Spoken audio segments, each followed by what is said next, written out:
வாழ்க வையகம், வாழ்க வையகம், வாழ்க வளமுடன். வாழ்க்கை மலர்கள் ஜூலை 8. நடிப்பு சினம்.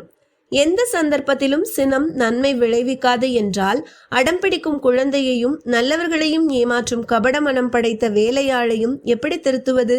கோபத்தை காட்டினால்தானே அவர்கள் ஒழுங்குக்கு வருகிறார்கள் என்ற கேள்விகள் எழலாம். சினத்தை பயன்படுத்திவிட்டால் நற்பயன் விளையவே விளையாது என்று காணும் இடத்தில் சினம் தேவைதான். ஆனால் இந்த சினமானது யார் மீது செலுத்தப்படுகிறதோ அவர்களுக்கு மட்டும்தான் அது சினமாக தோன்ற வேண்டும். மற்றபடி அது நமக்கு சினமானதாகவே இருக்கக்கூடாது.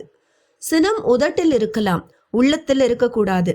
சினம் வந்தது போல் வேண்டிய அளவு நடிக்கலாம், ஆவேசத்தை வேண்டுமானாலும் காட்டலாம். ஆனால் அது போலியாக இருக்க வேண்டும். மனம் மட்டும் நீர்த்தலம் போல் சமமாக சலனமற்று இருக்கட்டும். அது எப்படி சாத்தியம் என்றால், சினிமாவில் பார்க்கிறோமே, வில்லனுக்கு கதாநாயகன் மேல் என்ன கோபம் வருகிறது? அது உண்மையான கோபமா? உண்மையானது என்றால் கதாநாயகன் அல்லவா இறந்து போவான். நம்மால் நடிக்க இயலாமல் இருக்கலாம், ஆனால் உண்மை சினத்தின் அபாயத்திலிருந்து தப்ப நடிக்க கற்றுக்கொண்டுதான் ஆக வேண்டும்.